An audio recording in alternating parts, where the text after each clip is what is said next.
मित्रों, दान के बारे में ऐसा कहा जाता है कि यह एक ऐसा कार्य है जो हमें न सिर्फ धर्म से जोड़ता है बल्कि जीवन की तमाम समस्याओं से निकालने में भी सक्षम है। उनमें से आयु, रक्षा और सेहत के लिए तो दान को अचूक माना गया है। खास करके शिव पुराण में 6 ऐसी चीजों के बारे में बताया गया है जिसे दान करने से चाहे कैसा भी दुर्भाग्य हो, नष्ट हो जाता है। चलिए जानते हैं वो 6 चीजें कौन सी हैं आज की इस खास वीडियो में।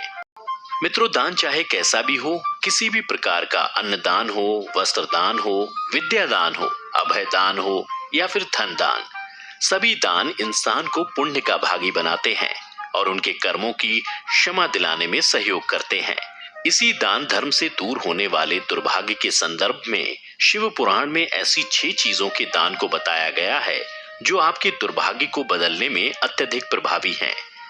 जिनमें से एक के अनुसार शिवलिंग पर चावल चढ़ाने से भक्त की सभी मनोकामनाएं पूरी हो जाती। याद रखें, अर्पित किए हुए ये चावल अखंडित हों और पूजा के बाद शेष बचे चावलों को किसी जरूरतमंद को दान दें। दूसरा दान है नमक का दान। हर सोमवार नमक का दान करने से आपके जीवन में मौजूद सभी प्रत्यक्ष और अप्रत्यक्ष परेशानियां नष्ट हो जाती हैं। आपको बता दें, नमक में भी अगर आप साबुत नमक का दान कर रहे हैं तो इसे सर्वश्रेष्ठ दानों में से एक माना जाएगा।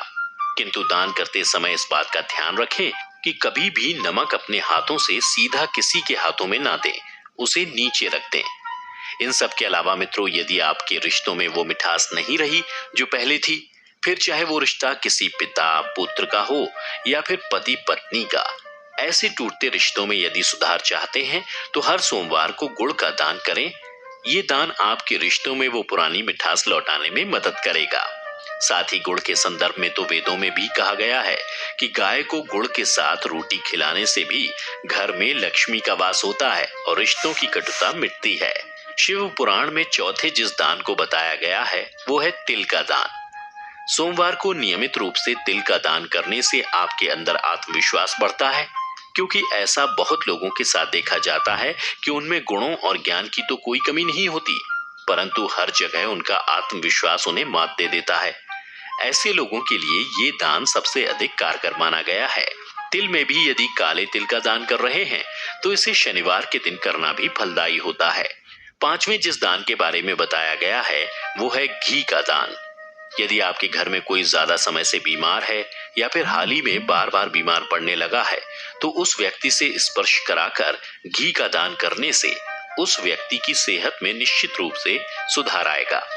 उसमें भी यदि आप गाय का घी दान कर रहे हैं तो इसे अत्यधिक शुभ माना जाता है। शिव पुराण में अंततः जिस दान की बात की गई है वो है वस्त्र दान। जी हाँ मित्रों, किसी जरूरतमंद को वस्त्रों का दान देने से आपकी आयु में वृद्धि होती है, अर्थात दीर्घायु होती है। यदि कोई नियमित रूप से बीमार पड़ता हो या जिसे अपने जीवन को लेकर आशंका हो तो उसके द्वारा किया गया ये दान उसके स्वास्थ्य में सकारात्मक प्रभाव को दिखाता है। मित्रों, ये तो थे शिव पुराण में वर्णित कुछ ऐसे दान जिनसे आप अपने दुर्भाग्य को सौभाग्य में बदल सकते हैं। ज्योतिष शास्त्र की माने तो अलग अलग वस्तुओं के दान से अलग अलग समस्याएं दूर होती हैं। जैसे कि अनाज के दान से जीवन में अन्न का अभाव नहीं होता और यदि वो अनाज बिना पका हुआ हो तो इसका असर ज्यादा प्रभावी होगा।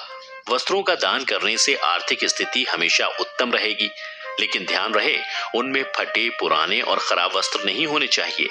और कुछ विशेष परिस्थितियों के साथ धातुओं के दान को भी बताया गया है, जिससे कि आई हुई विपत्ति टल जाती है।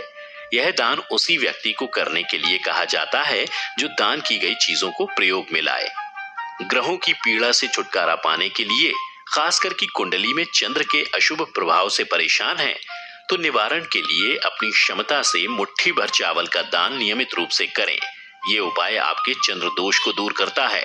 ज्योतिषकारों का मानना है कि जिस इंसान को दान करने में आनंद मिलता है और वो अपनी क्षमता के अनुसार दान कर रहा है तो उसे ईश्वर की असीम कृपा की प्राप्ति होती है, क्योंकि दान इंसान को श्रेष्ठ और सत्कर्मी बनाता है, जिससे उसे एक अद्भुत आत्म सुख की प्राप्ति होगी। यदि आप भी इस अद्भुत खुशी को महसूस करना चाहते हैं तो जरूरतमंदों को दान करिए। मित्रों, उम्मीद करते हैं कि आपको हमारी आज की ये वीडियो पसंद आई होगी। यदि हाँ तो इसे अपने दोस्तों के साथ साझा करना ना भूलें और ऐसी ही आध्यात्मिक और धार्मिक जानकारी के लिए सब्सक्राइब करें हमारा YouTube चैनल। आज के लिए बस इतना ही। अब इजाजत दें, आपका बहुत बहुत शुक्रिया।